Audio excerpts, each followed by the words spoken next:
El ejercicio 600 nos dice, para el armazón y la carga mostrados en la figura, entonces ahí está el armazón, 3 barras, ahí está, apoyada en A mediante un pasador, y aquí apoyada en F mediante un patín, ¿no? Bueno, ese es mi armazón. Me piden determinar las componentes de las fuerzas que actúan sobre el elemento CDE. Entonces miremos el elemento CDE, es el elemento horizontal, las fuerzas en ese elemento. Y me piden especialmente las fuerzas en C y en D, o sea, en los pasadores C y D. Es decir, que vamos a calcular esos pasadores, fuerzas en esos pasadores. Listo.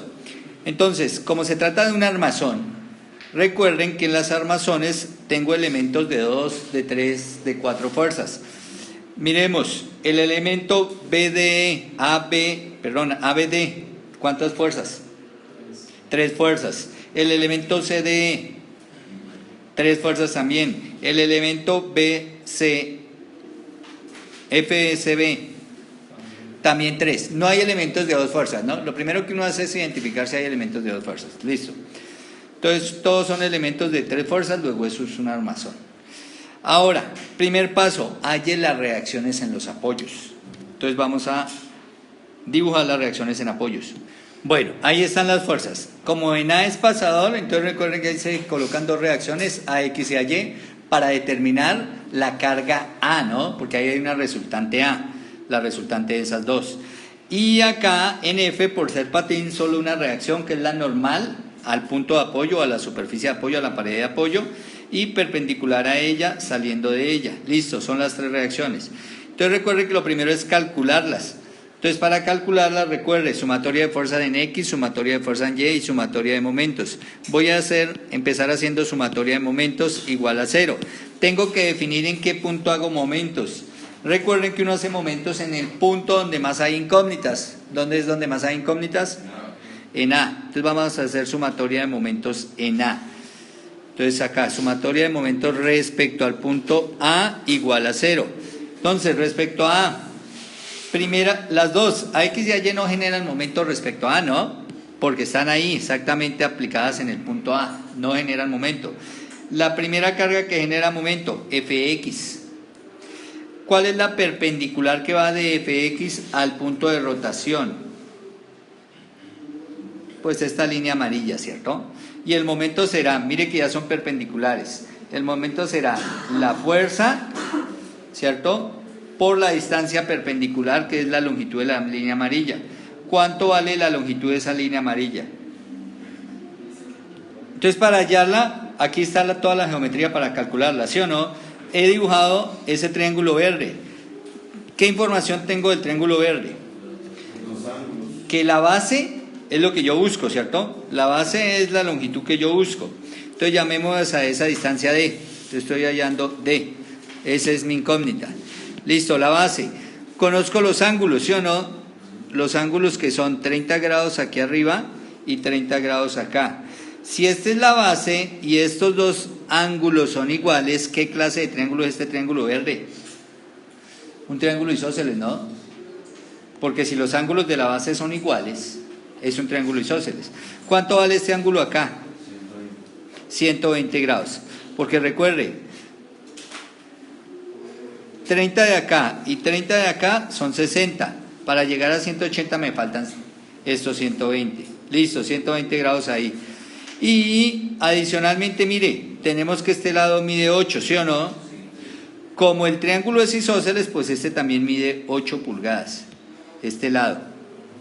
El lado BF, 8 pulgadas. Tengo que hallar D. ¿Cómo hallo D acá en este caso? Ley de seno, ¿cierto? Entonces D, el lado D es al seno del ángulo opuesto a D.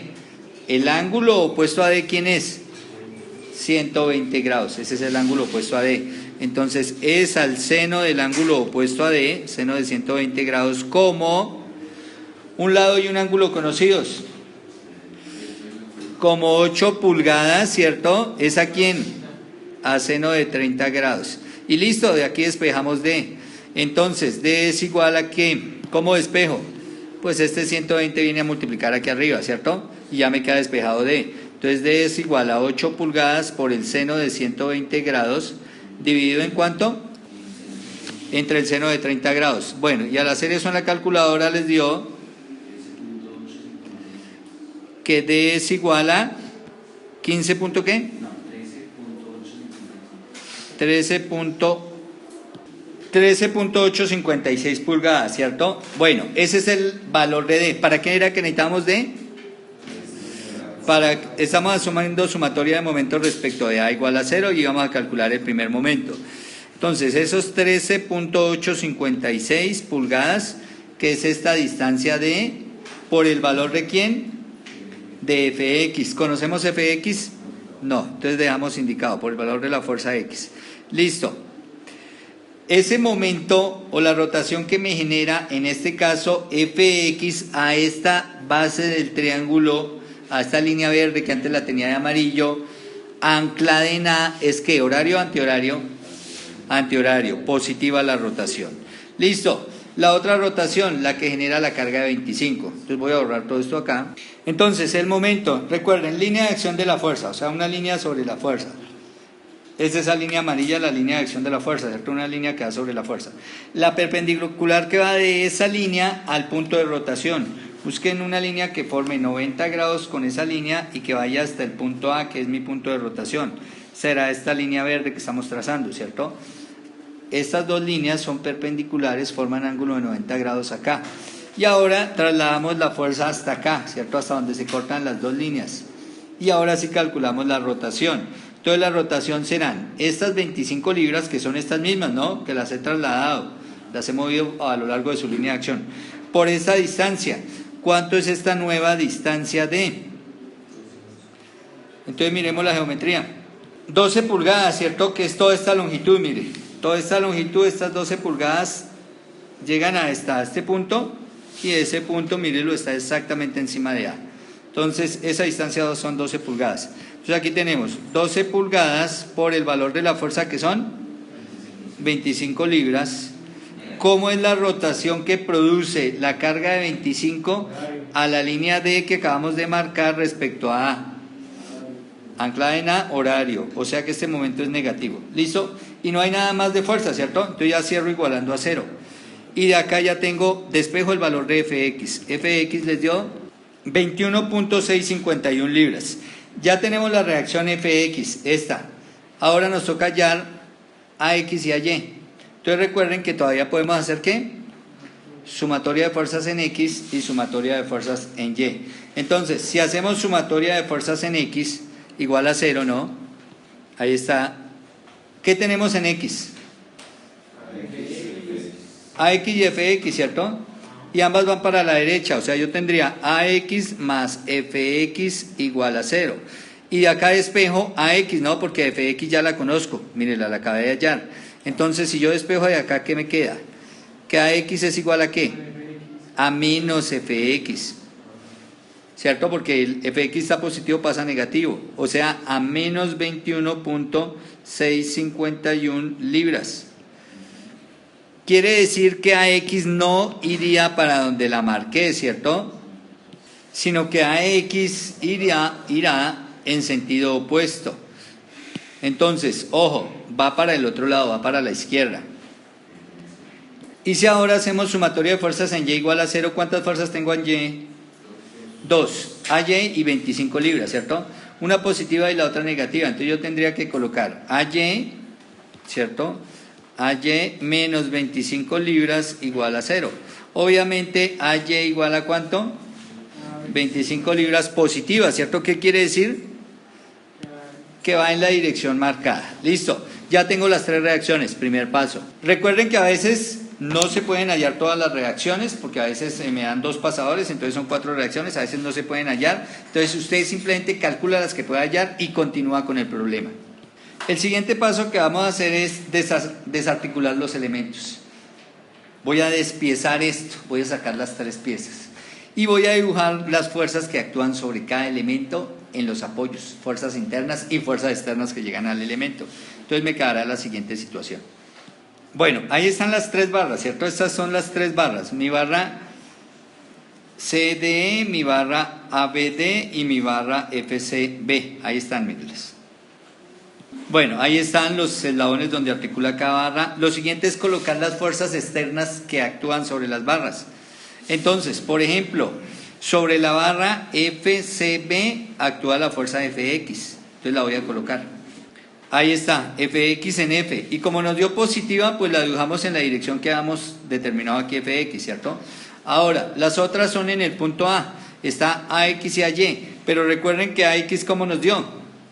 Negativa.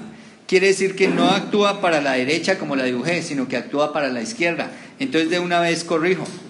AY sí me dio positiva, o sea que la sigo dibujando hacia arriba. ¿Listo? Y ahí están.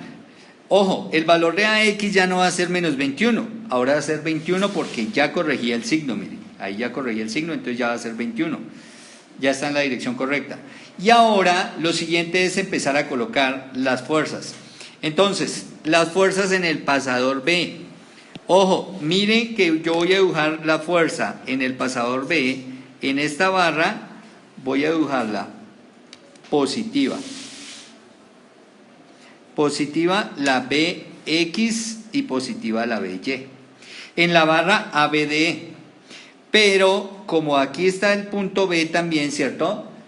Que articula ahí en B, o sea, la barra FCB articula con la barra ABD en B. Entonces aquí en el punto B, las fuerzas en la otra barra las voy a colocar en sentido contrario a como las coloqué arriba. Es decir, aquí va BX para allá y BY para abajo. De modo que cuando vuelva a ensamblar, la suma de esas fuerzas me dé 0, ¿no? Entonces mírelas. Si ves, sobre una barra en una dirección y sobre la otra barra, el mismo punto que tiene en contacto, que es el punto B en este caso, punto B, fíjense en la dirección opuesta a las fuerzas. Cuando articule, cuando las junte, eso me tiene que dar 0, las fuerzas en el nodo. Bueno, el mismo caso para C. Pero entonces aquí C, ojo, lo voy a dibujar en esta barra positiva, la CY, y positiva, la CX. Pero, ¿dónde articula este punto C? ¿Con qué barra? Pues con la barra CDE, ¿cierto? Entonces aquí en la barra, mire cómo dejé C en esta barra, en la barra FCB, entonces en la otra barra, en la barra CDE, tengo que colocar esas mismas fuerzas pero en sentido contrario. O sea, la CY ahora va bajando, ¿cierto? Y la CX ahora va para la izquierda, mírenla. De modo que si yo articulo las dos barras ahí en C, la suma de las fuerzas en C tiene que dar 0. Nos falta D, pero en E también recuerde que acá está la carga externa de 25 libras que no la había puesto, ¿no? Bueno, y nos falta el D. Bueno, entonces aquí en D voy a dejar esta para arriba, la DY, y voy a dejar mi DX para la derecha sobre la barra CDE. Pero como esa barra articula con la barra ABD justamente en D, pues aquí en D sobre esta barra dibujo la situación contraria, DX para la izquierda y DY para abajo. Listo, y ya están todas las fuerzas en todos los pasadores más las cargas externas que son las rojas. Bueno, y ahora sí puedo empezar a solucionar. Fíjese una cosa, el problema me pide las fuerzas en los pasadores C y D, ¿cierto? Entonces voy y busco dónde está C y D. Entonces C y D está sobre la barra horizontal, sobre la barra CDE. Entonces vayámonos a la barra horizontal, aquí está. Recuerde que máximo puedo tener 3 incógnitas para solucionar totalmente la barra. ¿Cuántas incógnitas tendría usted ahí en la barra CDE? 4. Entonces aquí lo que puedo hacer es solucionar lo que alcance a solucionar haciendo sumatoria de fuerza en X, en Y y sumatoria de momentos. Entonces fíjese una cosa, si yo hago sumatoria de momentos respecto a D, ¿cuántas de las 4 incógnitas se anulan al ser sumatoria de momentos respecto a D? 3. Porque mire qué pasa con CX. Mire la línea de acción de CX. ¿Por dónde pasa? Por el punto de rotación, por el punto D. Luego también se anula como incógnita. Entonces si yo hago sumatoria de momentos respecto a D, ¿qué voy a encontrar? El valor de CY. Encontramos CY porque será la única que genera momentos respecto a D, de las 3 incógnitas, bueno, de las 4 incógnitas. Entonces hagámoslo. Entonces aquí a un lado marcamos, ahí está, enunciamos la barra CDE, y ahora venimos aquí a la barra. Entonces, al hacer la sumatoria de momentos Ojo, sumatoria de momentos respecto al punto D igual a 0.